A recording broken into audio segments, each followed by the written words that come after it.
I see pain in people's faces who hates their job. I thought the safe government job, I thought, wow, like I've done something that my parents haven't done. A lot of people, like, they follow the same thought process of what their parents had. You started changing your thoughts, which shifts your identity, and it sort of trickles down. If you are getting into sales, look for the best person, copy what they say, and Selling in person, selling in a gym is one thing. Selling in an online space is a completely other beast. I collected just over 1.1 million in cash in that 8-month period, and that was like a huge deal for me. Anything great, there's always a trigger, there's ignition. We went from like membership consultant to getting $10.25 an hour just to pay our rent to meet this one person who changed everything for us. A sale, when it's made, is an act of service. From a business owner's perspective, you want experience, but those two things have to be true. They've got to be interested in people, and the second thing is Jayme took a $40,000 pay cut to chase something that most people actually never find, which is freedom. From hating his first job out of high school to building a multi-7-figure done-for-you sales company, Jayme Richardson has mastered the art of turning hard lessons into leverage. Alongside his business partner Mitch, the two co-founded Fitness Business Consulting, a powerhouse that drives sales for fitness studios around the world. Together, they've built a team that runs better ads, better funnels, and better systems. But most importantly, they help studios sell more with integrity and with precision. But behind the business is a story of risk, resilience, and relentless pursuit of time freedom. The value that drives everything they actually do. Because for Jayme and Mitch, it was never just about the money. It was about building a business that works for their life, not against it. In this episode of the Freedom Formula podcast, we break down what it takes to scale a done-for-you sales company, how to build a winning partnership, and why mastering sales is the ultimate path to freedom in business and in life. You're listening to the Freedom Formula podcast, where we unpack the mindset, systems, and skills required for freedom fighters just like you to break free as well. I'm your host, Shane DaCosta. Let's dive in. Jayme and Mitch, welcome to the Freedom Formula podcast. Thanks for having us. There is no way I can live up to that. That was beautiful. That was beautiful. Great Welcome to be the here, show, mate. gentlemen. Well, mate, thanks for having us. I really do appreciate it. And mate, that decision, that $40,000 pay cut was the biggest decision I think I've ever made in my life. It's interesting, right? Because most people wouldn't take a pay cut to fucking... Well, Mitch has been here from day one, right? And my first job out of high school, I worked for Centrelink. I worked for the Families Assistance Office. I was helping people get family tax benefit, childcare rebate, childcare benefit. And how I ended up there was Mitch's father actually had a long career at Centrelink. Wow. Teed it up for him. Teed it up. I got the job in the call center. I ended Thought up. it was the job of your dreams at the start. I did. It was 18 or 19, earning pretty good so I money. was 18, 19, earning about 70 to 80K a year. Well, that actually is pretty good money, right? Yeah. At that age. I mean, you need to sort of put all things in context. Yeah, started work at 7:50, finished at 3:20, had a great social life. I was playing AFL, training twice a week. Living La Vida Loca. I Living was the dream. I was the happiest person on the outside, but just dying on the inside. So you felt unfulfilled in a sense. Well, this job is literally, and like, I see pain in people's faces when I was gonna I can touch on watch that. someone who hates their job. So I'd go in there and I was in a call center. People would call through like, hey, I need to update my estimate. Hey, my payment didn't come through. Hey, I need to update this. And it was relentless, probably 80 inbound calls back to back to back, just helping people solve problems. In conjunction, we had calls where like, hey, I need an urgent payment. My partner's just beat the shit out of me. Yeah, like it was trauma. I was working 35 and a half hours a week, but those hours were just draining. Trying to put myself in your shoes at that point, I guess the first thing that comes to mind is we are a byproduct of our environment, right? And Very overweight office. via the process of osmosis, like you cannot help but absorb some of the low frequency that you were confronted with on a daily basis. Lack, scarcity. Does that make sense? Well, and in that workplace, because like both my parents work there, and they would Were you tell working me, there as well? I never worked there. No. Didn't get the job, Jayme. Jayme did. No. He got the job. No, I didn't apply. But my You parents stole it from under your feet. Yeah, pretty much. My parents would tell me, and Jayme would tell me, like, it was just a miserable place to work. Like everyone who was Wow. just going in there, they were clocking in, clocking off. Most what jobs they are did. though, right? So I don't really have much experience in a job to know, but Well, either from do what I, I actually, from what yeah. I hear, Yeah, it's so- very true. And what broke the camel's back for me was I wanted to do a business diploma at TAFE. And I requested hours at selling, hey, can I work 8:30 to 4:30 to give me some certainty around, hey, I can study before and after work. And I was declined those hours. And I was a good employee. I was hitting my KPIs. But what they did is they only rewarded poor performance. So people that had terrible sick leave, people that wouldn't do their job, people that were behind on KPIs, they would do everything in their fucking power to get them to just effectively do their job.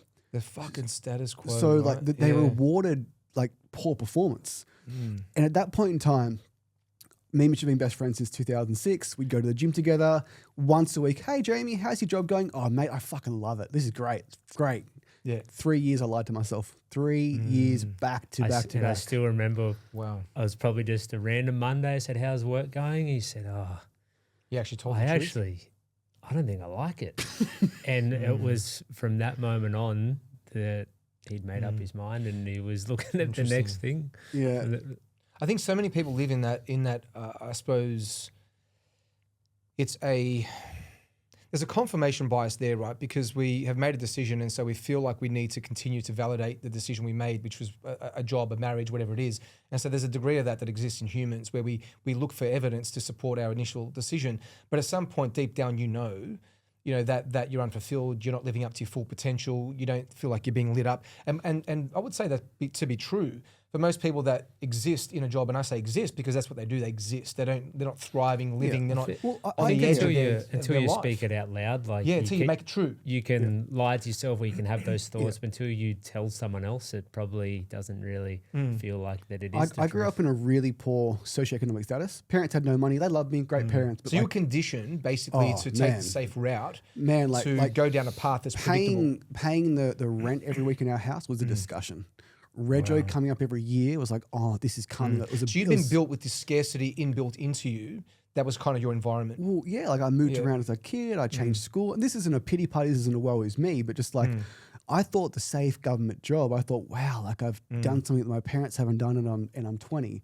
But in that period of time, like if you look back what we were doing between 2009 and 2012, I wasn't proud of how I was behaving outside of work. We were drinking, we were carrying on, and we were just, I was doing everything. I was doing everything Wednesday, Friday, Saturday night to bury my emotions. Yeah. And what kept me going was AFL. So like I built my life around Tuesday training, Wednesday drinking, Thursday training, Friday prepping for the game, Saturday game day, Saturday night drinking, Sunday recovery. So like anything I could do to take my mind off work, I was just filling my time with that crap. I feel a lot of people like they follow the same thought process of what their parents had in regards to work and safety, of course. And even for me, like both my parents were government workers, so they had very safe income. They got paid every fortnight at the same time. But I feel like in the last, 15 or 20 years, there has been such a shift to not that. And that was what you were meant to do.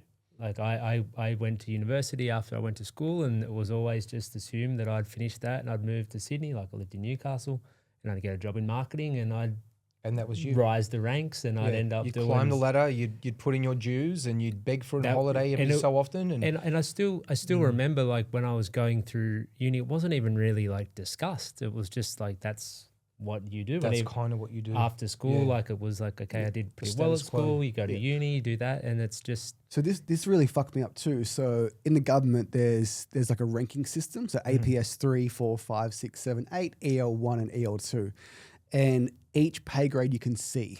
So an EL2, which was like the top dog managing the funny course. The crumbs. Oh, they give you the crumbs just driving up the chain. Remember those titles. I remember everything. So like it was EL2, it was 140K in the call center.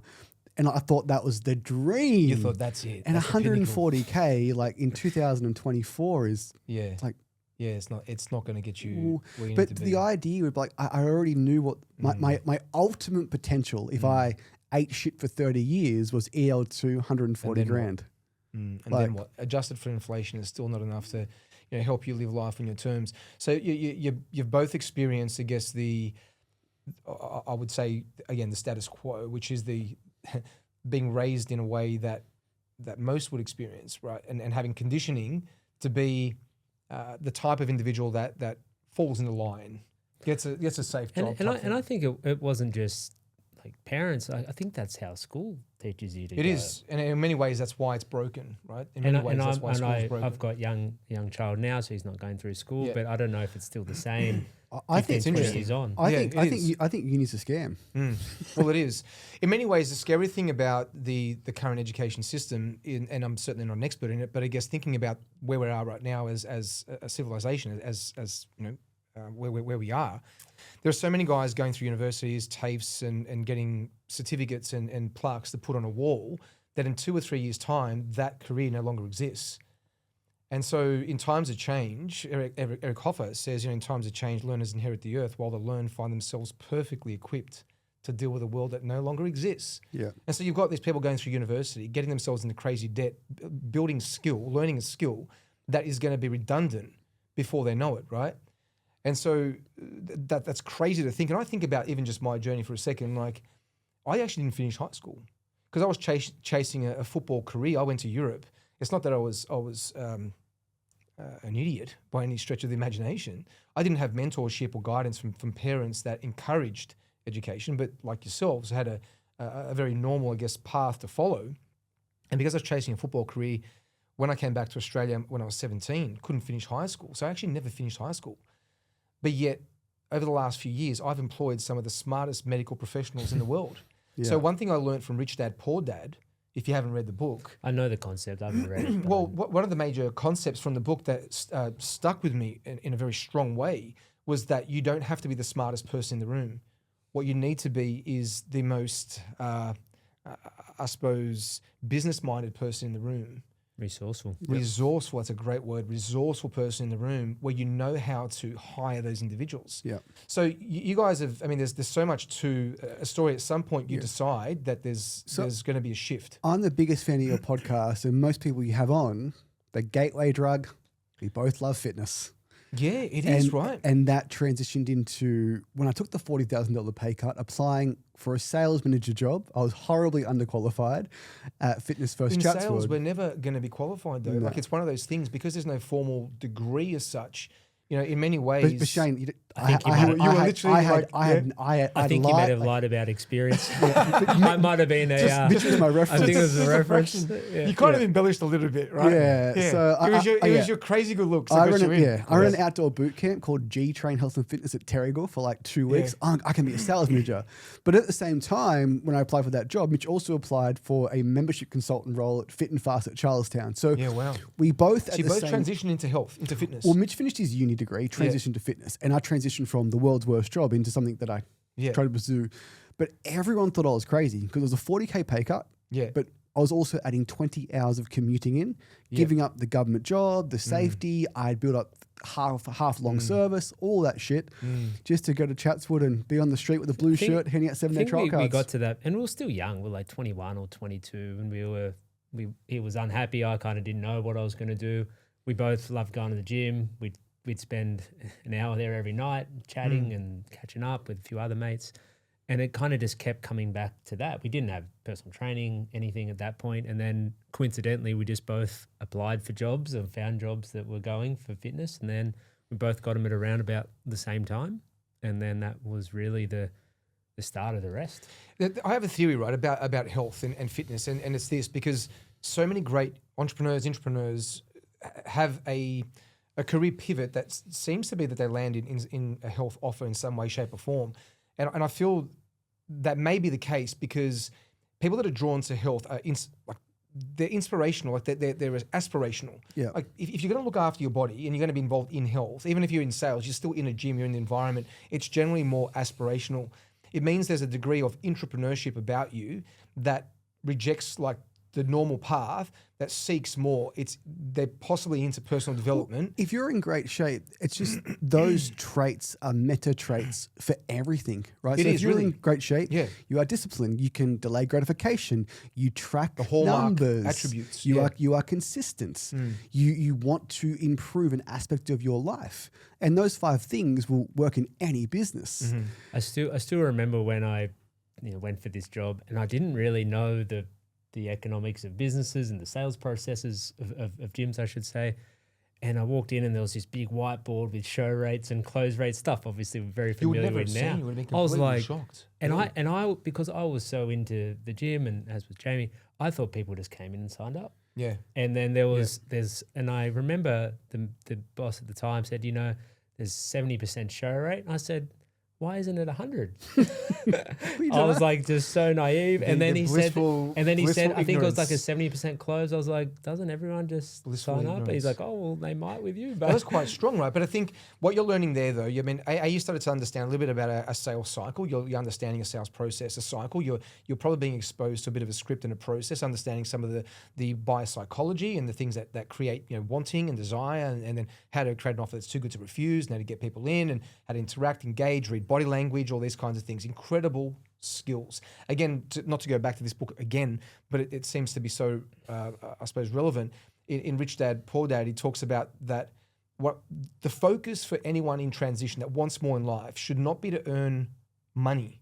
It should be to acquire skills. Because when you've acquired skills, that's where you legitimately then can write whatever fucking check you want, right? Yeah. So the skills that you learned then, let's fast forward a little bit. So you learned these skills. You're getting into I suppose a role that requires outreach, requires outbounding, being an SDR, then doing sales and whatever else. Let's fast forward, because at some point you literally take the gateway drug to entrepreneurship, which I call sales. Sales is the gateway drug or the gateway skill. I'll just jump in there. If you want to learn sales, 24/7 gyms is a great place to start. It is. You get so many reps in. I can confidently say that we wouldn't have ended up without successful that exposure. Studios with us, even with now.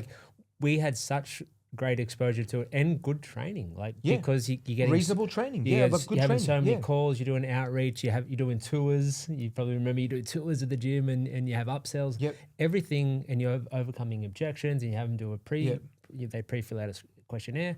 All of that stuff. And Hang on, the questionnaire isn't for their health; it's to ask about their goals and their why. Go figure. You just have no idea, right? You probably wouldn't, understand initially until you can see it in motion and taught the principles. And I'll be honest, I didn't go into that thinking, okay, I'm going to be able to learn all this stuff so I can apply it for the rest of my life. But looking back now, it's like we still, if we had have never done that, I don't think we would be where we are. So in terms of those two pivotal moments, for me, it was settling. And we'll fast forward to, we actually both left our jobs at the same time to live in Canada, to go into a ski mountain, to party and to have fun and to chase that lifestyle that we loved a good time. Experience, right? Loved a good time. And at that point in time, we had already developed our fitness skills. And we're on a mountain called Big White. About half out on the mountain is a place called Kelowna, beautiful place. And there was a world gym there. And we both applied for the job. I was a personal training sales consultant, and Mitch was a membership consultant. And so you guys have literally been on this journey the whole time. Oh man, okay. Each other's pocket. Yeah, that was 2012. That's pretty cool. Yeah. So we ended up working in the gym together, which was when we first opened our first gym, people thought we were gay. They could, because we lived together, we worked together, went to Canada together. Held hands when we came into the gym. The most impactful moment for us was meeting a guy by the name of Andre. He ran a business called Regional Fitness Consulting. It's interesting because 13 years later, we're fitness business consulting. Yeah, wow. I applied for the job and it was $10.25 an hour, which is minimum wage in Canada. And he said, Jayme, you're either going to earn $100,000 or I'm going to fire you. And it hit me like a ton of brick because I wanted to earn $10.25 an hour. And I never thought that possibility was even on the table. And the second he said that, it changed the paradigm. And then all of a sudden he exposed me to Tony Robbins. Like, who's Tony Robbins? Yeah. Listen to The Power to Influence, listen to Awaken the Giant Within. And that moment is when it all really started for us. Let's pause on that. That is powerful. Because a lot of people will listen to that and not catch the actual trigger. Like to anything great, there's always a trigger, there's ignition. And for so many people that are doing significant things, there's a pivotal moment. And usually that moment starts when there's a trigger. And I know for me, for example, the trigger was also kind of birthed in personal development. Like we look at the money we make, we look at the lives we live and all that kind of stuff. But ultimately it all starts at some point, and that is where we start to shift our identity. Because when you start consuming content like Tony and anyone in that kind of personal development space, what's fundamentally happening is a shift in your identity. and your expectations out of life. You change your standards, what you accept, what you don't accept. You change then your behavior. So you started changing your thoughts, which shifts your identity, and it sort of trickles down. Yeah. It's like the next day I was done partying. Like I lost my appetite. Wow. Was that the same? Were you on the same path at the same time? Yeah, I mean, we were working there at the same time. Living together. But he was more involved with this Andre guy because he was like training him. But then he would tell me about it, and so this is so he literally helped you awaken the giant. So this is crazy. So he was within. He was brilliant. He was brilliant. This was 2012. So I'll quickly tell this story. So World Gym Kelowna, small university town, no Facebook ads. He would get people through the door. We would walk the streets. We'd hand out a card to win 12 months free. That's how we get leads. We'd get 50 leads per day. We would then call the leads morally, whatever you think about this, I don't care. This is the story. Every single person won. So one lead won 12 months. Yep. Every other lead won 2 months free. Yep. Listen carefully, towards a 24-month membership. Yep. So the phone call we made was, congratulations, you've won this prize. Huge pattern interrupt. Oh my God, I've never won anything. Huge pattern interrupt. Immediate gratification, dopamine hit. And this is before you social evil, media. You evil human. And we'd invite them in. They talk to a membership consultant, Mitch. Yeah. 2 months free towards your membership. So it wasn't even 24 months, it was 26 months. He tacked on one at the start, one at the end. Yeah, wow. And then in conjunction with that, you won a wellness consultation valued at $199 with me. As an offer. Yeah. And then I would sell them a PT package of about $7,500. Keep in mind, 2012, $10.25 an hour, you're going to earn $100,000, you've won a membership. Within like 48 hours, they had purchased a $7,500 PT package, which was 100 sessions at $75. So it was day after day, week after week, month after week. Like, what the fuck is going on here? Like, how are we doing this? And he was a consultant that came into this gym to help the owners out who had not much idea. But that was like the first time we'd really had a mentor who kind of showed us. The power of mentorship. Oh, man. We never, like, because we had the jobs and went through uni and like we didn't really have that, like a business mentor. So we were fully invested in his personal development stuff, which was a portion of it, but then also very invested in the business aspect of it because we saw this gym grow and I was selling people, Jayme was selling people, we were helping people. We were making like relatively good money at that time compared to what others in the same position were earning. And that was really the stepping stone to us wanting to do our own thing. So we went from like membership consultant to living on a mountain, in taking things that we shouldn't have been taking, to coming down the mountain, to getting $10.25 an hour just to pay our rent, to go to Sapphire and Roses on the weekend, to meet this one person who changed everything for us in that one conversation. Right? And it was brilliant. So I would walk them around the gym. I'd put them in front of a posture board. I'd take a photo. Their right shoulders drop down. We'd teach them, and we'd write this 48-week periodized program around nervous system adaptation, strength, fat. What I love about that is a diagnostic process. The best sales process is diagnose a problem. When you diagnose a problem, you literally write your own ticket because you're now talking a different language, and it isn't about time anymore, exchanging time. It's about solving a problem, and there's an outcome attached. I still remember because I ended up doing the PT sales as well, and we were 23, and we're talking to 40, 50, 60-year-old women, 40, 50, 60-year-old men. Yeah. And I remember thinking, why are they listening to us? Like they're twice our age. Like why are they buying? Like why are they? And we just had this process down pat. We got taught very well. It was a very diagnostic selling process. And we mapped it all out for them. We had good alternate clothes. There's something interesting about that process to give you a little bit of the dark science behind it. There's a doctor frame in that, and in particular when you want to elevate your status, and everything has changed, right? When we sell change. We're selling an outcome, right? But what the consumer is trying to identify and trying to assess when they engage a sales consultant in anything is whether or not the person that is talking to them has the skill to be able to guarantee the outcome. I'll just jump in quickly because this was actually after you left, and we were working with the manager. I was still there. Jayme had come back to Australia. And this consultant wanted me to wear a white coat with a stethoscope And he's smart enough to know. the owner, And again, morally, like looking back on it, not great. But there's some big lessons in that, right? So what? the owner barter, by the way. Yeah, look, I guess that would be unethical because you're actually not a doctor, but you can posture as what we call doctor frame in any situation to elevate your status. It's called status alignment. In particular, if you're dealing with people that are a little older, they've got the means to be able to invest into personal training, you would assume that they're fairly successful, had a successful career, they're a professional in their own right. And so when they're going to deal with someone younger, it's not about age, it's about status alignment. And so what the script had inbuilt is something called a status tip-off. Yeah. A status tip-off is when your left shoulder is dropped and you can quickly lean into why that is the case and why that's a problem in a very concise way. It's called a status tip-off. And so that achieves something called local star power. And a prime example of that would be like if you were, let's say you're a CEO and you're leading a big SaaS company, whatever it is, like in your office, you're the big dick, right? But if you go into a golf course and you show up to play golf, you're fairly new. You might have been playing for 5 years, but now all of a sudden you're standing in front of a golf pro. Who do you feel in that situation has local star power? Yeah, golf pro.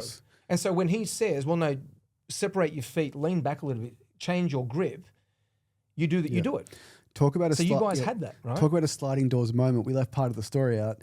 We had a third roommate who went through the exact same sales process, the exact same training, met the same mentor, had that line dropped on him, earned $100K, get fired, quit, hated it, Interesting. did nothing, left the industry. And we always talk about that. Though, We always talk about why. Yeah. Like why do you think that is? But that statement for you lit something up in both of you guys, whereas for someone else, it squashed the fire. I think for us, to be honest, I think it was just that curiosity. We would ask so many questions for this guy. And even now, like we are very curious He's so people. mysterious. He driving his black car, his black suit. Like, who is this guy? We would pepper him with questions. And he actually said, I know you guys are just going to steal this when you go back to Australia. Like, laughing, didn't mind. And you probably did with fitness we consulting.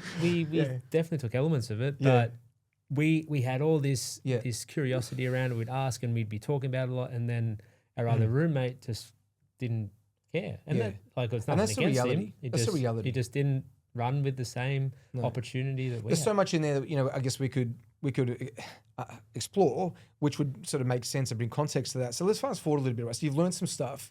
You've now seen a system in motion that diagnoses a problem that is able to achieve sales at a higher level, at a higher speed, at a higher metric than if you were just kind of selling PT. You're diagnosing and so forth. Many years on, you end up in high ticket sales. And I would imagine that there would have been a bit of a realization once again that selling in person, selling in a gym is one thing. Yeah. Selling in an online space, over the phone or on Zoom, is a completely other beast. The third pivotal moment for us was 100% meeting AP. And we'll get into that in a second. Yeah. But between Canada and AP, we had actually opened up 7 studios. Yeah. So just for context, AP is? Andrew Poulton, legend, like, we'll talk about him one in a of the second. co-founders of the 4% Club, which was one of the largest health offers that Australia's ever seen. Yeah. So we had 7 studios. We had a big team. We were successful. We bought our houses. We bought cars. Like, we were financially doing really well. Yeah. We made like all of our money when we came back to Australia, effectively.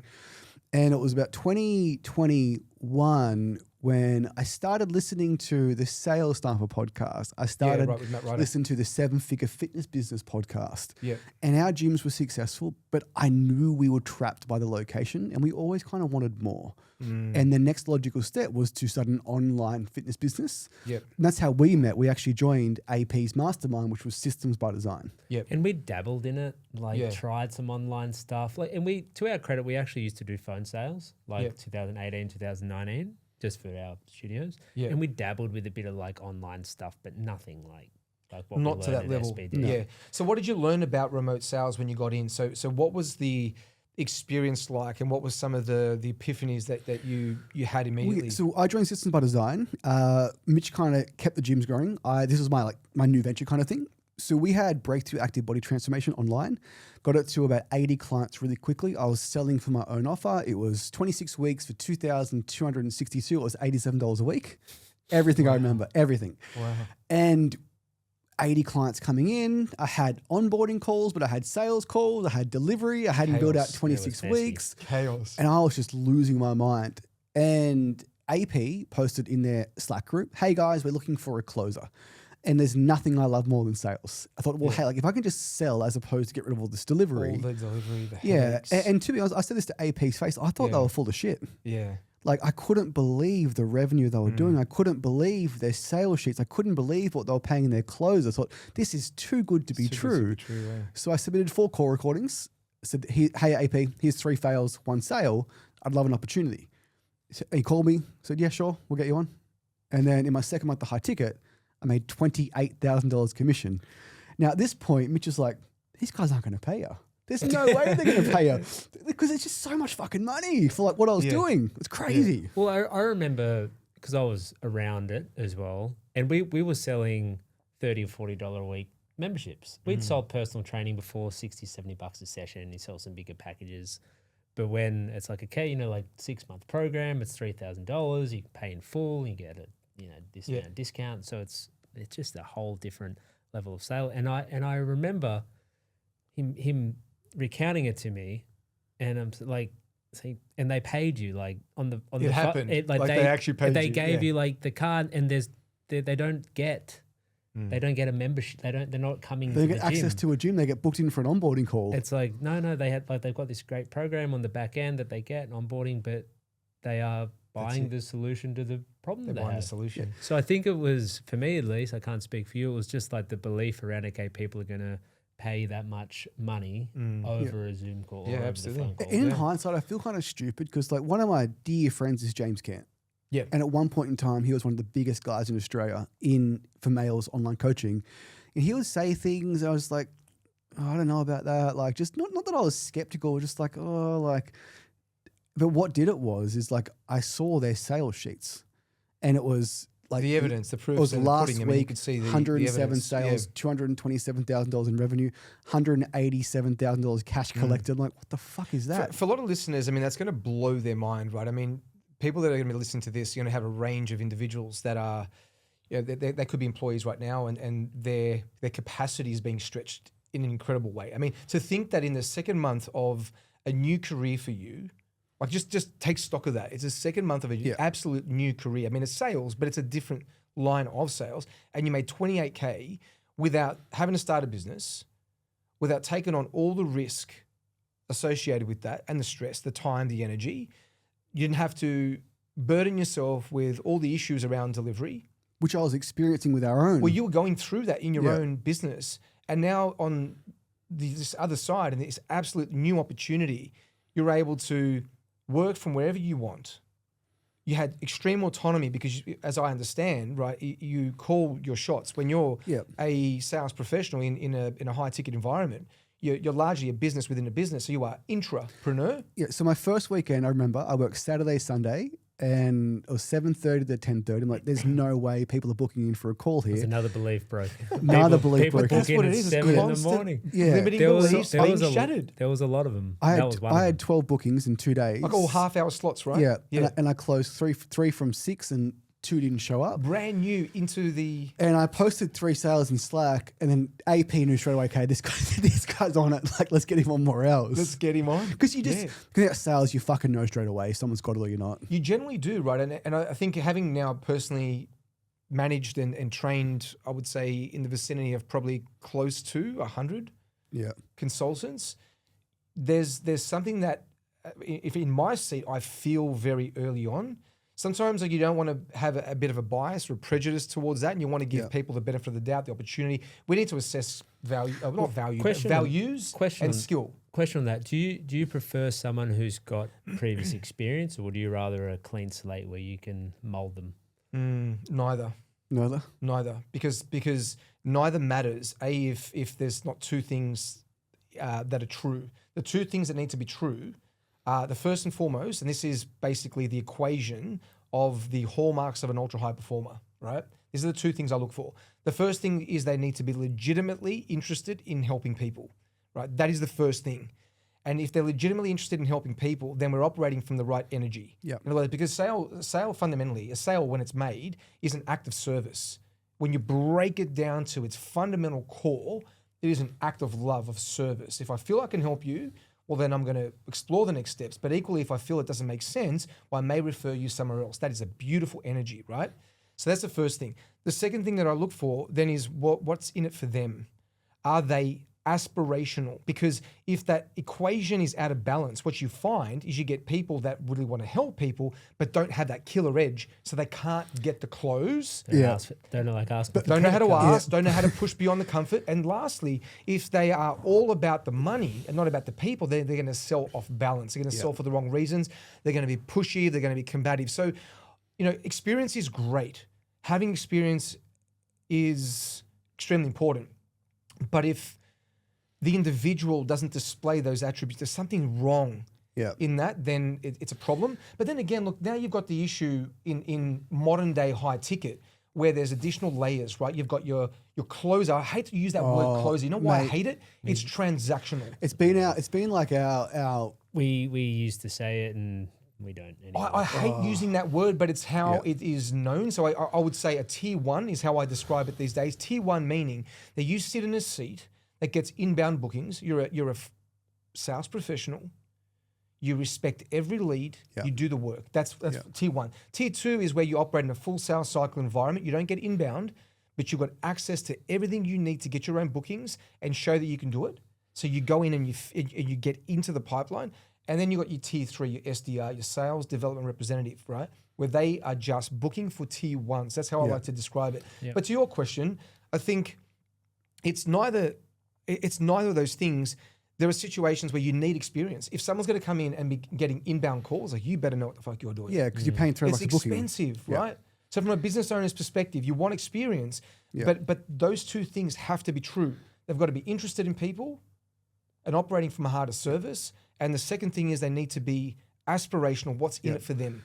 Well, what was so interesting, like I'll give you some stats. So between April and December, I took over 800 calls for that company.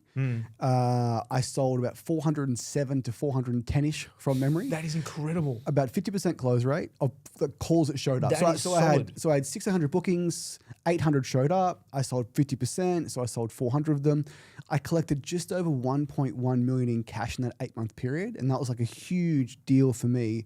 And I was ranked second in that company, which means that I was the second best closer in Australia because they were the best company in Australia. Basically, when you boil it down, that's an incredible amount of revenue to produce. And I was the second most efficient rep. So I was making sure I was calling my no-shows. I was making sure I was doing my follow-ups.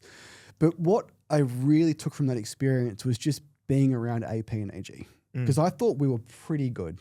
We had 7 gyms. We were successful. High-level operators, people with big picture thinking, big growth mentalities. Like if we're comparing us to other gym owners in Newcastle, like we had no one to compare ourselves to.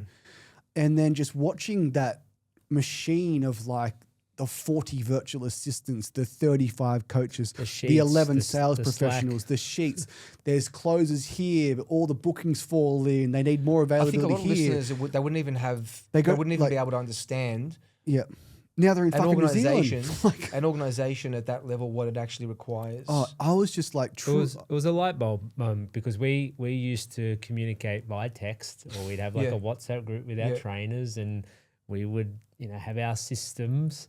In quotations, not really. You only know what you know. And then it was a great experience because I was a part of it for a little while, and I got to see you on the inside as well. So just being able to see all of that stuff that fed the machine, that fed the bookings, that allowed Jayme to get 6 bookings on a Saturday morning, 6 bookings. It doesn't happen by mistake. No, it's not like you just turn on ads and then that happens. You know that more than anyone. So it was the whole thing. And I think for Jayme and like myself, respecting those bookings because we knew because we were business owners how hard and how much every sales professional should pay for their fucking ad spend for a month. Just to have a little bit of an understanding of what it is that they have access to. I remember the battle. I built my health offer at a point where we had I guess a business on par and at one stage exceeding what the 4% were doing at one stage for a period of time there. Well, I remember you were collecting more cash because you had a VA help with finance, and AP's like, we did it. Like, it was just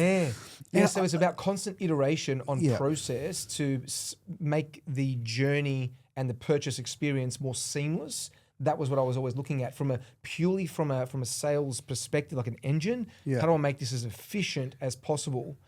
I think some people listening to this, if they, like, particularly like those that are in high ticket sales that haven't yet had the experience to work in an offer like that, because there are far and few in between, believe me. Right? And I realized I fell ass backwards into it. And it came from just like, honestly, just being a good person. It's opportunity meeting preparation. You prepared yourself over the years. You started your personal development. You obviously started in the gym. Then you went in personal development.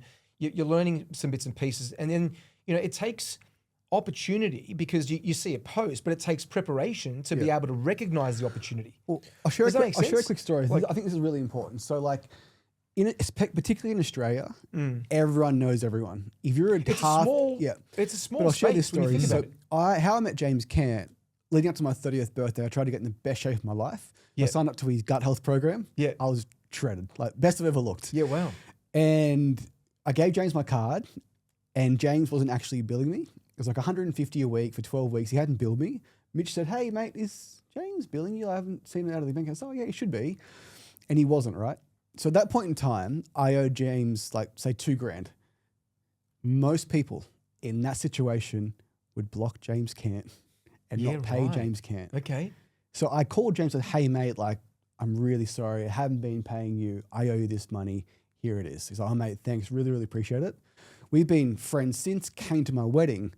But the most important thing of all is when I was tossing up between a few online coaching businesses, James connected me with AP because they were friends. And imagine if I'd fucked James.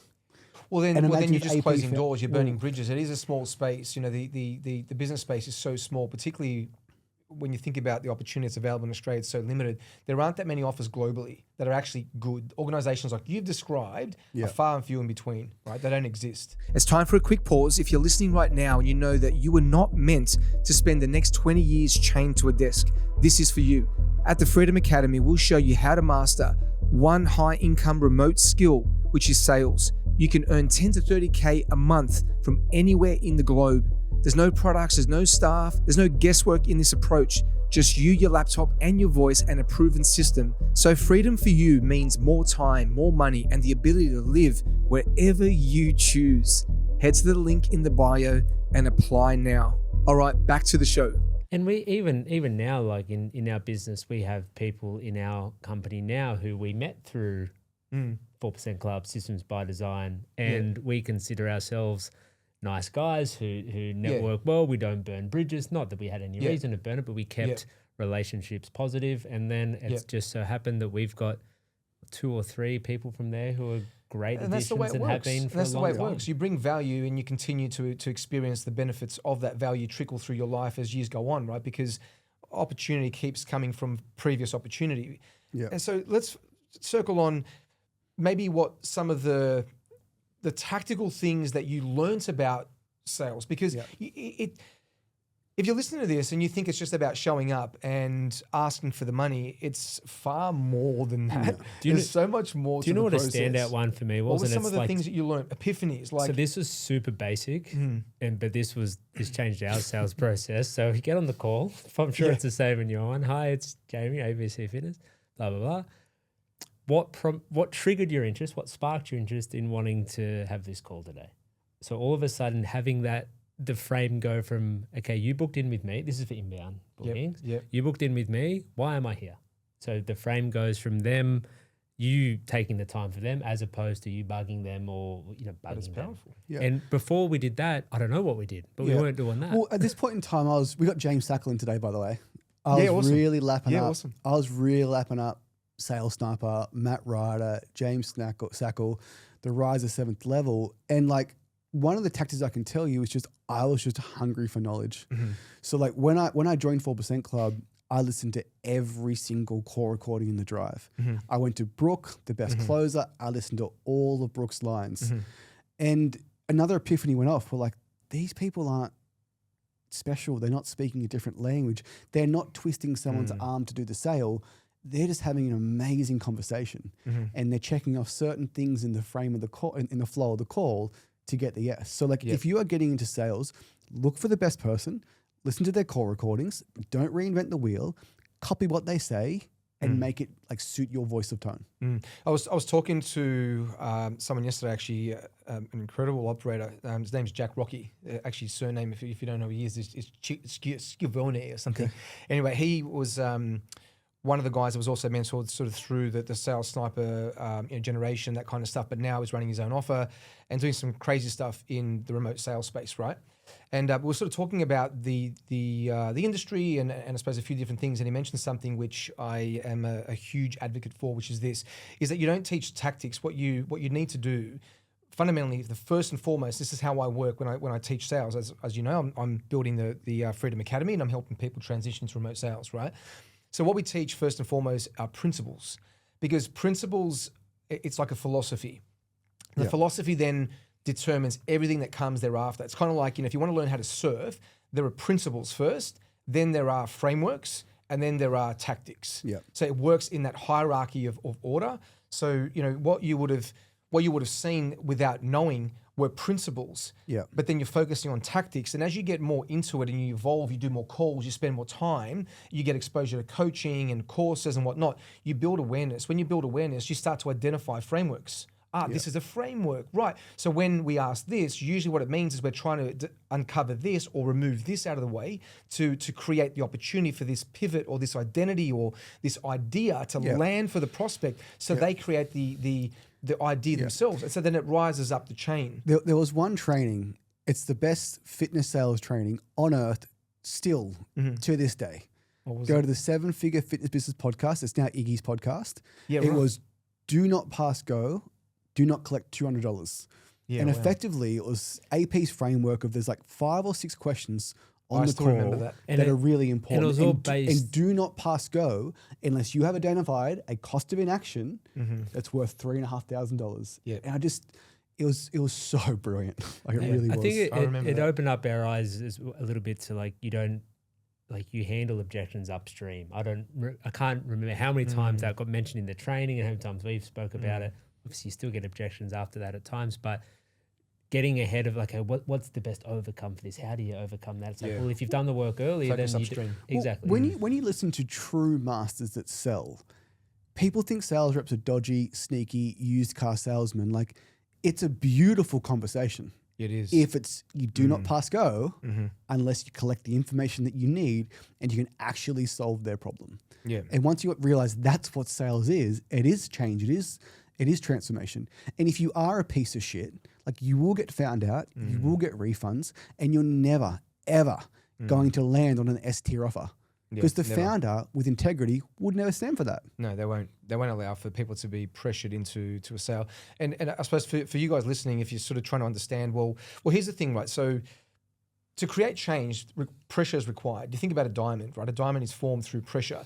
But here's the difference. So great sales, what it feels like is internal pressure, because great sales is actually not about me, it's about you.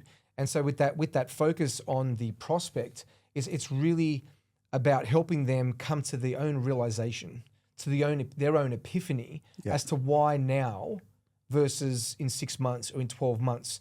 And so when the focus is about building internal pressure, that discomfort is internal. It's not external. It's not me saying, hey, like I've only got 3 spots left. Like, do you want in? You got to buy now type thing. That there are tactics that create external pressure. There's some things that are valid because time frames are important. They do, and there is good data on this and proof that when you put a time frame on someone, they make decisions, right? But the most important pressure of all that we need to create in sales is irrefutable, is internal pressure. They need to feel the pain of the cost of inaction now in this moment. Yeah. So we've sold high ticket, we've sold a hell of a lot of low ticket. Like over 10,000. And that's where there is a huge difference. So we had to, not getting ahead, but we had to tweak our script moving from our high ticket script, which we modeled off what we were doing at 4% the frameworks, Club, the principles, the frameworks, the tactics. But when you're talking about high ticket sales, you cannot use a fake urgency play at the end of the call and have them be like, oh yeah, like no, that makes sense, I'll do it. You can do it maybe with a couple $100 off or a gym membership. There's a lot of nuance to it. But when you're like to the point about the $2,000 or $3,000 problem, then you can't pass go. You need to really be able to dig beyond that. It's an amazing, like when I listen to the call recordings, I listen to Brooke and Curtis, and I'm like, this is unbelievable. Yeah. Because Brooke would end the call, how would you like to proceed from here? It's like, I'd like to take the next steps, thanks. Like, what the fuck just happened? Like, there is no objection. Because in their mind, they've arrived at a point where they have felt the gap. Yeah. They feel the distance between who they are now and who they want to be. And with the line of questioning, that we call it more like a Socratic type of line of questioning. And by definition, what that is, it's me asking a question in a particular way that allows you to internalize what I've just asked.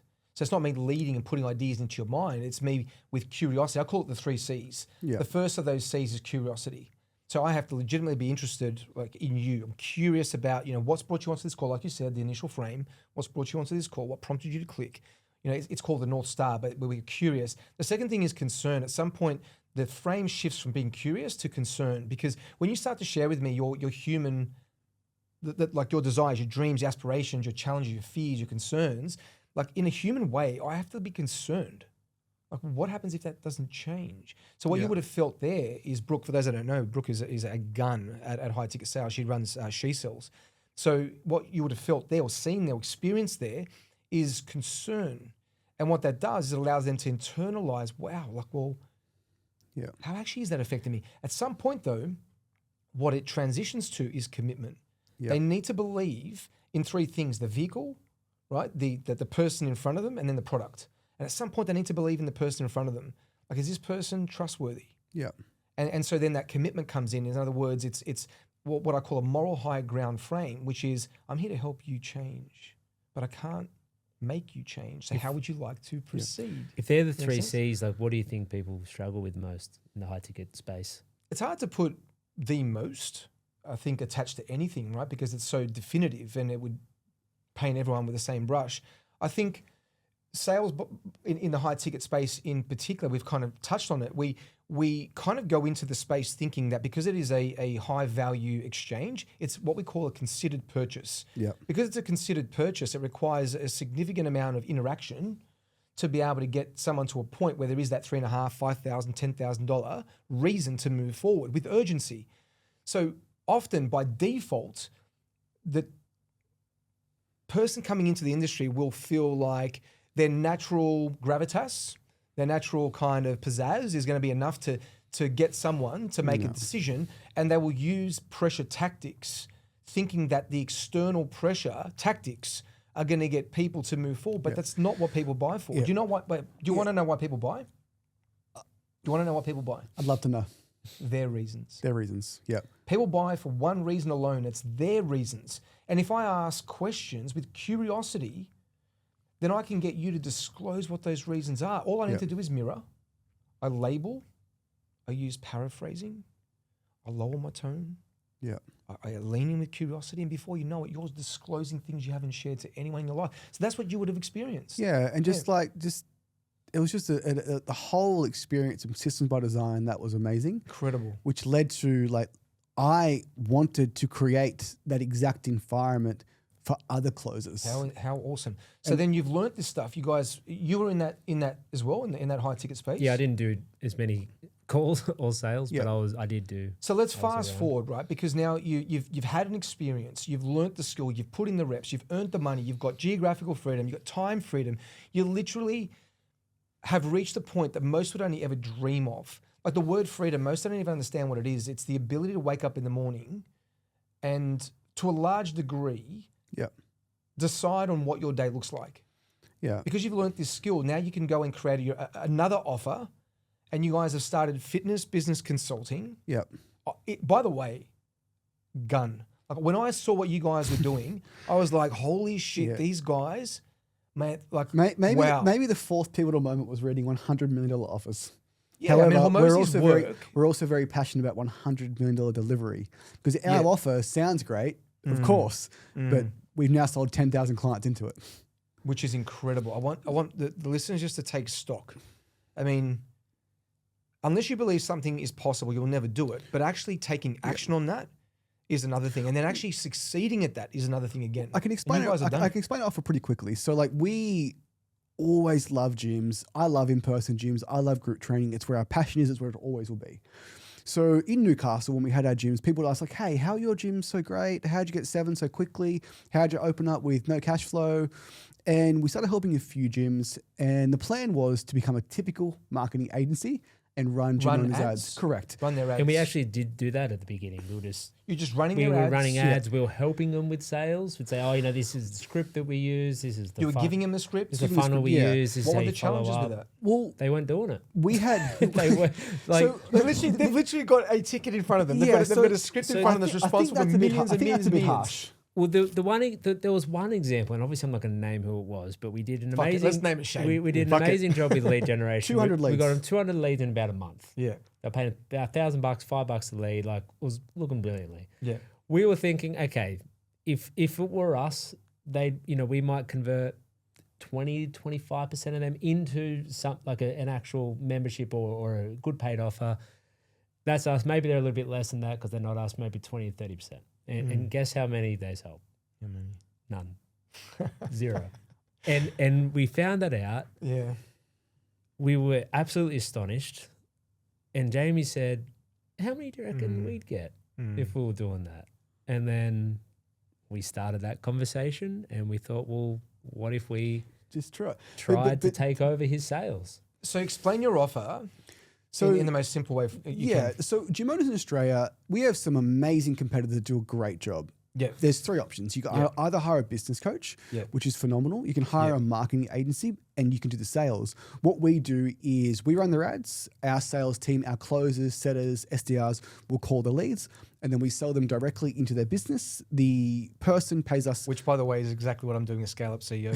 Yeah. But for high ticket, like in any niche, right? I am the world's biggest Alex Amosi fan, and we have that claim to fame because we effectively are doing the very first iteration of gym launch. Yeah, if you know his whole exactly. story. So when you go back to the story, that's what got me about you guys. He used to fly around and do it. Yeah. So he's got an incredible story about that journey too. So he would fly around and he'd pay all his stuff, and that was like a whole thing where we're doing it all remotely. And when Mitch said they don't do it, and I said it's a bit harsh. So gym owners, do you guys have a live event yet? We don't know. Where you get gym owners into a room? Not yet. Where you mate. So gym owners, you guys would crush that. Yeah. So gym owners are amazing. They're the most passionate entrepreneurs I've ever met. They just want in many to help. ways they push through so much pain even when the reward's not there purely because of their passion. They're not getting paid. incredible humans because I know because I was in the industry as well. You're right. So you're and they love it. They love the training. They love helping people. Passionate. But they, at least from our early experience with the people we had, when it came to sales, they didn't want to do it. Well, it's not the skill that they couldn't do it. Didn't have time to do it. And naturally have. No one has, and legitimately, this isn't making an excuse for them. If they've got less than 80 members and they're running all the sessions and they've got a family and they're programming, they legitimately haven't got time to call the leads, to do the sales. So what problem do you They solve? haven't got cash flow to hire someone yet. Yeah. So we solve that problem. Brilliant. If you've got 80 members, we'll take you to 150. At 150, then you can become the CEO. Brilliant. But if you've got less than 50 members, you don't need to be a fucking CEO. You need to get fucking money. Yeah. So we try and like, if you're an owner operator, you own a gym, you got maybe one part-time staff member and you're just wearing all the hats, we can come in and do it for you. And when we're talking about gyms, we're not talking about the big fitness first up the road. We're talking about CrossFit gyms, functional fitness studios, F45s, Pilates studios, boxing, yoga, boxing, MMA, group fitness. So those timetables, you run sessions pretty much all morning till 10 o'clock, and then you're running from 4 or 5 with the Arvo till 7 or 8. So you've got a few hours in the middle of the day, but you've been woken up at 4 o'clock in the morning. You've got other shit to do. Effectively, what you guys are is like a steroid injection into their business because without sort of, they're already stretched thin. Many have additional challenges with cash flow. They're either new or they're already existing for a long time. They know they need to sell more people in. They don't know how to get those leads. They don't know how to sell them in. They're struggling then with the idea of having to hire someone, train someone. Because hiring someone and training someone is one thing, but then managing someone and improving their performance is another. So you guys come in, basically remove all that pain with zero risk. We effectively come in and we solve acquisition, which allows them to do exactly what they want, which is to what they're coach. passionate about, right? Yeah. Our most successful client, Punch Life Fitness, there's 3 locations in Sydney. We sold over 560 clients into that gym. Wow. And what does that mean to their annual revenue? oh, well, if they convert over 80% clients rolling over, that's a lot of revenue. But like to get them 580 clients, there is 700 calls, there is no-shows, Yes. there is bad fits, There's a there is complete engine there is behind that. sales, there is cash, there is ads, there's funnels, there's landing pages, there's domains, there's high level, there's text, there's email, there's automation, there's ads, offers, campaigns, rotating. Like so much work would go into that. And we just come in. We've learned so much from AP and AG. We have Yep. these systems where we can launch the account, we can run the ads, we got closers on them, we got setters on them, and our calendars look like the 4% used to, where we've got all these Just closers, we've got all these setters, and these bookings are dropping in for Brilliant. It's a I think we've learned a lot over the last few years from doing it. Yeah. One of them, I mean, you said before, like someone would have to hire someone, train someone, manage them. It's a lot of work. Hiring, it would be a challenge to find someone locally who it's impossible. And then it's like training them. With all due respect to the owners we work with, if they're not good salespeople, how are they going to know how to train someone in sales? And we do work with some people who have very adequate sales skills, so they might be okay. Yeah. And then managing, so plus you've got to pay them however much you've got to pay them. yeah. So it's The unit economics don't stack up, and it's not financially viable when you start to look at it, not just from a time perspective, but from a money perspective. everything. Well, Yeah. Everything. So we were in a mastermind for gym owners. It was phenomenal, and we were their best students by far. Wasn't even close. Yeah. Because of me and him were on the sales. Yeah. Like it's everything. Like if you haven't got that sales team in place, it doesn't matter how good your offer is, how good your ads are, everything falls apart. Everything falls apart if you don't have people converting. And that's where what, like for us, we do have some people still that we just run ads for, and they are good salespeople. They've got a team or they've got a founder who does it, and they're fine. Yeah. But the rest, So you've got an agency model as well as I guess part of your offer being we would do it for you. People come. it's if they're not a good fit for whatever. So people okay. book in a call with me, like, hey guys, I'd love you guys to jump on the sales. Yeah, we've got 3 receptionists and a general manager. Like, hey, no. Like, give me an hour with them. Let me train them on sales, and we'll just pump your ads. Yeah, you need leads. You don't need that. But my point was before, we were the best students of this other mastermind because we were good salespeople. Yeah.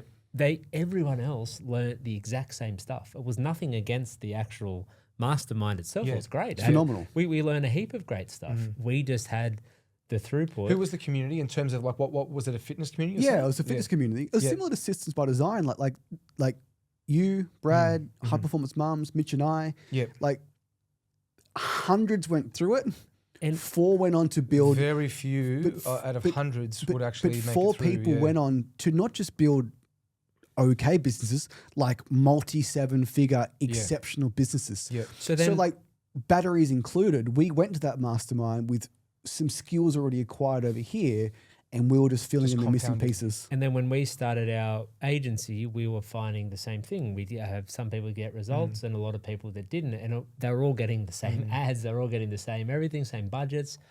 So then we thought, well, if we make it done for you, then it's What were everyone's some of the challenges on the then? Let's same discuss playing that. So I'm field. curious as to, like now you've gone from just getting you leads to now implementing a system that's got a lot of pressure on you, right? Because it all falls on you. At the end of the day, you're the one that's taking on all the risk, all the responsibility. You're dealing with also business owners that potentially don't have a lot of experience when it comes to understanding the cost of all of that process. Right? Like here's just a little example for those listening. If you wanted to hire a really good media buyer, right?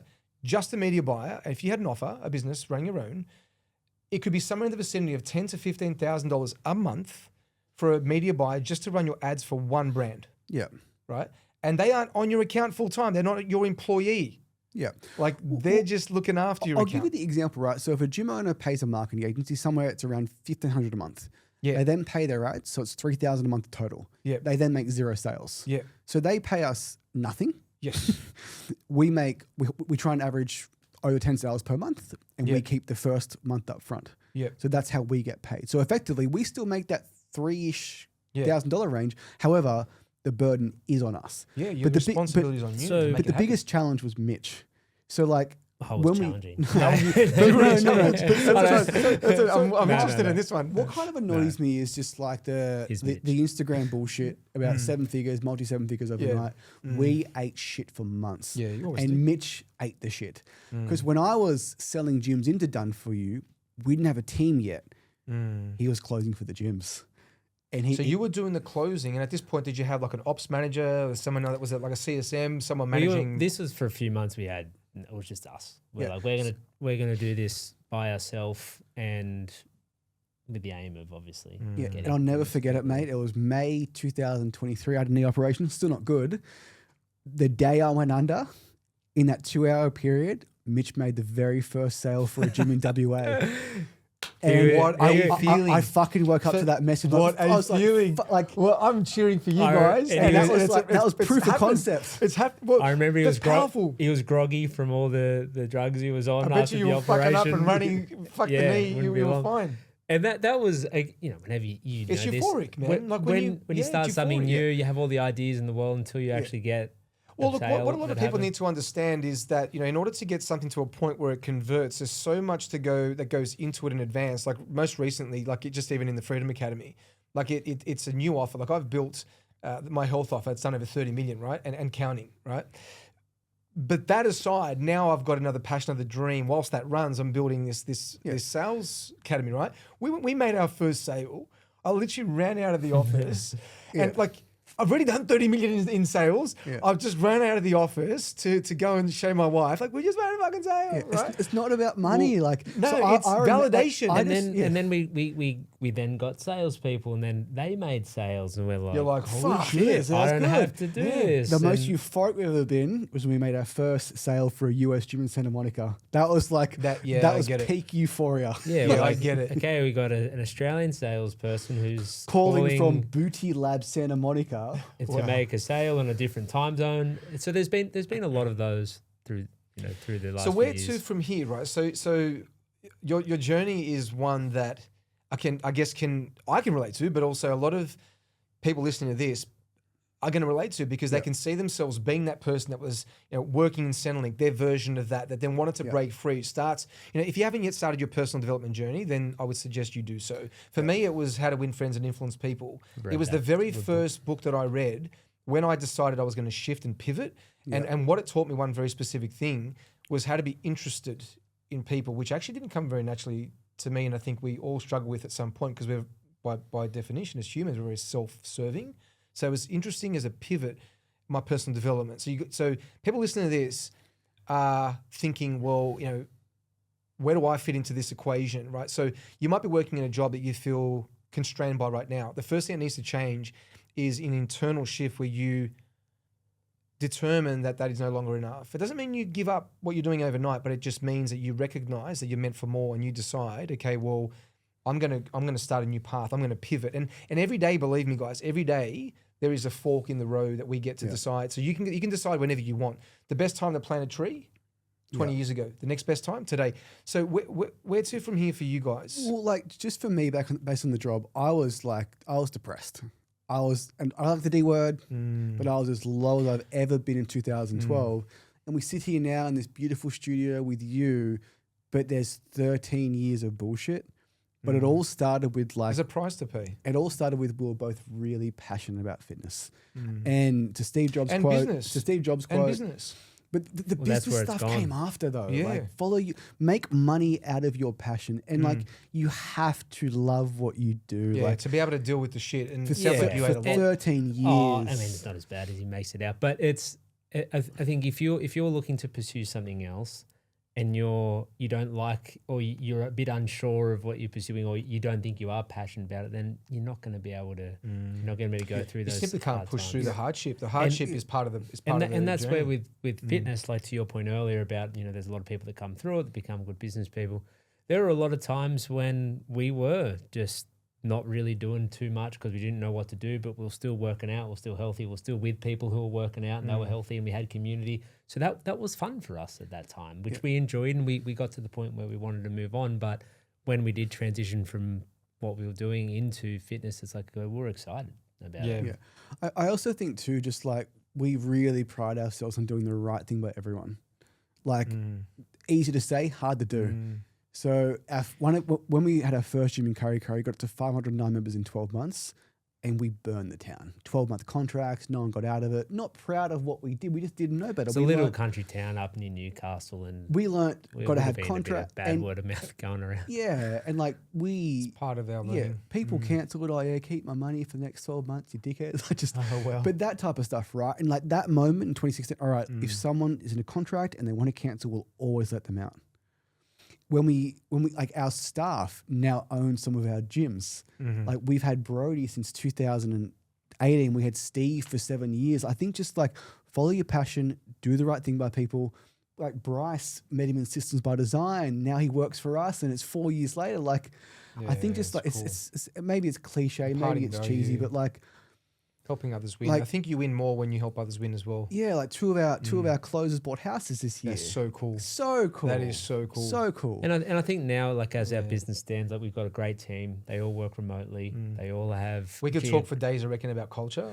They've got all got geographical independence and freedom, and they are starting to be able to pursue the next stage in their life. You've helped them elevate. You've helped them elevate. And they've helped us build our business. So it's just this very mutual thing that we love. Absolutely. Follow your passion. Do the right thing by people.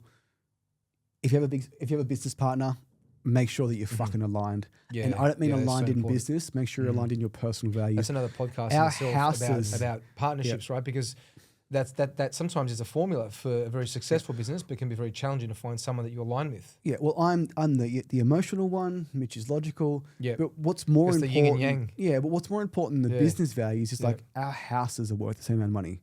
We both drive the same ute. Our partners are friends. Your values are aligned. Our kids are now 18 months apart. Like we both want to earn a similar amount of money. There are things in business we're willing to do, and there's things in business we're not willing to do. We are the freedom formula. Like we want to build a lifestyle business to be great dads. Yeah, and imagine if he was like money at all costs, and I was like, I want to be with my daughter. You're building a life by design. We talked at the start of the podcast about lifestyle, and that you built a business around the life that you ultimately want to live. You also built it upon foundations of values that you feel best represent you as a man, as a husband, partner. As humans that walk this earth, as business leaders, which is fascinating. Basically, when I boil it down, the freedom formula has a very simple equation. The first thing we change is the way we think. If you trace it back, there's a pivotal moment where you decide to think differently and focus on different things, absorb the world around us through a different filter. What that changes is our emotional state. That's a second pillar. How we feel about things, our energy, our vibration. Either we are abundance driven or we're scarcity driven. When we change our energetic state, we then change the level of actions we take, the things we do, because everyone wants. Very few people actually do. The difference between those that have and don't is the things they do. So then you take different levels of action. In other words, the action you took was saying no to the job that didn't align anymore with the future you that you wanted to become. And so then you started taking different action, learning different things, traveling, whatever. And ultimately the results of our life is a byproduct of all that coming into equation. I call that the freedom formula. A full circle moment for us was like we looked up to you. It's like we watched your testimony before doing System Design. We looked up to AP, looked up to AG, looked up to Matt Ryder, looked up to James Sackle. And last December, we all had dinner with you guys. So cool. And when you sit at that table and you recognize, you meet people that you look up to, at the same time you realize they're just like you. Yes, everyone's the same, man. And that's what every single person I meet that I used to put on a pedestal, they, don't get me wrong, they're great. No, everyone has their own flaws, their own challenges, their own fears, desires, and whatever it is. It's just what they're willing to do, right? It's interesting because we can put people on a pedestal, but it's not until we actually get there and meet them and actually break bread with them, so to speck, we recognize, well, hang on, you're just like me. Yeah. The only difference is just what you've been willing to do at this point versus what I've been willing to do, the risk you've been willing to take. I've got a famous, I suppose, view on things which you would appreciate, which is how did the royals become royal? They decided to be royal. They decided to be royal, right? So at some point you need to decide to be royal, but then when you decide, you need to go take it. And what that means is by force. So nothing in your life is going to happen by default. It's not going to just happen. You're going to have to take action and relentlessly, despite whatever it is that you face on that daily basis, right? Sometimes when it looks like it's not going to work, you still show up, you're still putting the work. And that's where, like, referring back to our story earlier about our third roommate when we lived in Canada, he had the exact same exposure. Opportunity. We didn't actually say it. He also worked with me in the sales job at the gym before we left. So he had all that training. He could have been 1/3 partner. He had and then he's, I don't it. actually even know what he's doing now, but he doesn't have fitness business consulting. And then we've taken this and run with it for 13 years and here we are and he hasn't. The most powerful thing I've heard today is that, both of you didn't come from money. Neither did I. Most people you meet don't, right? That are successful. But yet you paved the way for future generations. Like, it would be fair to say, like, through your example, the men that you are today, the leaders that you are, not only have you changed the lives of business owners, gym owners, and individuals that have engaged with your business and got them into gyms and helped them improve their health because of the work that you do, but you've changed the future of your children. Because you're leading by example. And for you guys listening, I mean, that's part of the prize. Part of the prize is breaking the cycle. If you haven't come from money, it doesn't mean that your future generations shouldn't have everything that they desire, but you need to break the cycle. I'll speak for both of us. Like, the happiest, like, the life that we have now, the best part about it is spending time with Mitch's son Darby and my daughter Olivia. So every morning, this is what happens, the freedom formula. Get up at 5:30, pick my daughter up out of the bed, So good. change her, feed her, take her for a walk for 2 hours, give my wife a break, give Olivia back, work for 6-7 hours doing stuff I like with people that I like. I can see your face lighting up. But then I get see your eyes. Then at just like, 4:30 I take Olivia and then we go to the park and it's getting hot. Now we're going to go to the pool. And we often talk about our friends, like our closest friends, like they know that we have good lifestyles, but if they sat with us for a week, they'd probably change profession. And since we've started doing this, we've had a good lifestyle, and now it's changed with what we do with that lifestyle because we've got kids, and now we have other friends who are they're loving dads and they've got kids and they just can't spend as much time with them as they want. They are in a swamp of 35 to 55 career. The challenge is, when you get stuck in a 9 to 5, a career, you've got golden handcuffs, and we all have to work. Even in a business, we have to work. The difference is we get to choose when we work, the type of work we do, and we can build it in and around the things that matter to us, i.e. those moments where you can wake up, you spend a bit of time, you go to the park in the afternoon, like you can literally choose, because you work remotely, you can live wherever you want, which means you can choose the schools that your children go to. You can upgrade to a better area because you're not constrained by, I have to be at this location. I couldn't think of anything worse in life ever again than have to be in one location. Yeah. And that then dictating everything else that I do, the friends I have, the restaurants I eat at, the beach I swim at. And so having that freedom is choice. Which is most people. Most people are stuck in that. Most. So we always consider ourselves very fortunate, and it hasn't been by accident. It's by design. Yeah. It's a life by design. We don't care about watches. We don't care about cars. Fuck it, you know what? I've just thought of a new business. Life by design. Life by design. So I just wish that people at home I wish that people that knew at home. So I've got some friends that are really intelligent that are in great 9 to 5s, they're career men.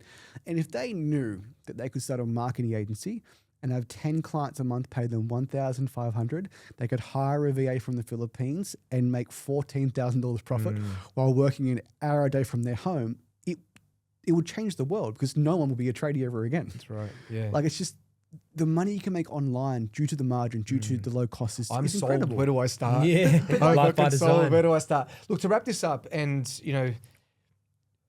to end on I suppose a note of internal reflection for someone listening, and if someone's listening this far, I mean, they are legitimately invested into their future. So if they're sitting on the fence about the idea of freedom, breaking the shackles of the 9 to 5, exploring the possibility, what would you say to them first? What would you say to them? I'll come to you in a second. What would you say to them as to why it's worth the squeeze? So when I hated my job at Centrelink, I was an angry, irritated, upset, miserable person to be around. I would be a bad friend to Mitch, a bad husband to Ellen, and a terrible father to Olivia. That's my personal experience. If I hate what I do 9 to 5, I would be a piece of shit person Yeah. I couldn't find joy in life. And I honestly think it would have ruined my life. For me, it's like if you are working 9 to 5, Monday to Friday, it's most of your life. It's 5 days a week. It's 40 to 50 weeks a year for however many years. You haven't accounted for commutes yet. Plus commutes. So let's add on another 20 hours a week. So if it gets to Sunday afternoon and you are getting depressed about what the next 5 days are going to bring, what a terrible way to live your life. And I honestly have never had that feeling. Like I enjoy working. I enjoy time with my family and friends more, I will admit, but it is not like this high of highs when I'm not working, this low of lows when I am working. It's very similar. And it's just a great place to be.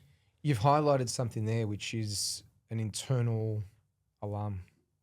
If you're feeling that dread on a Sunday evening, pay attention, because that's your body giving you a very strong signal that you're on the wrong path.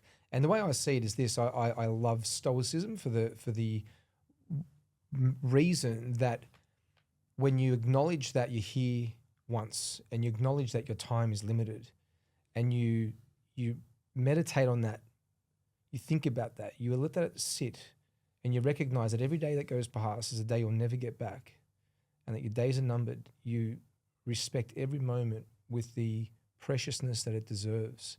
Yeah. And if you're wasting your years doing work that does not light you up, traveling to a job that drains your soul, wasting time in a car, in a commute, something like that, and you feel that dread, it's time. It's time. I get so passionate about this because I hated my job so much. I have a 38 UAI.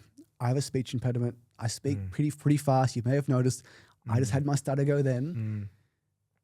But that pivotal moment in 2012 when we first met our mentor and he introduced me to Tony Robbins, the last 13 years, I have listened to thousands of hours of podcasts. So stop watching Married at First Sight. Dude, on the drive here, and listen to a podcast. I listened to 2 hours on the drive here this morning.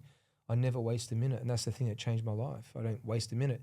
So if you've listened this far into this podcast and you've loved, I guess, what we've discussed, and something's moved you and touched you, I would encourage you to comment, let us know, because we're three humans that would love to hear what you've taken away, what this has done for you, because this is why we do it. If you want to know more about Jayme and Mitch and what they're doing, if you're a gym owner and you want some additional freedom in your life, if you want the benefit of exploring what it looks like to have them plug in to your business to blow some shit up so that you get more time to do what you're passionate about, then go to the show notes and find out exactly about what they do, because life's too short. 100%. Like, create leverage, connect with people that can help you win. And there's a truth that I firmly stand on every single day, that when you hang around winners, you become a winner.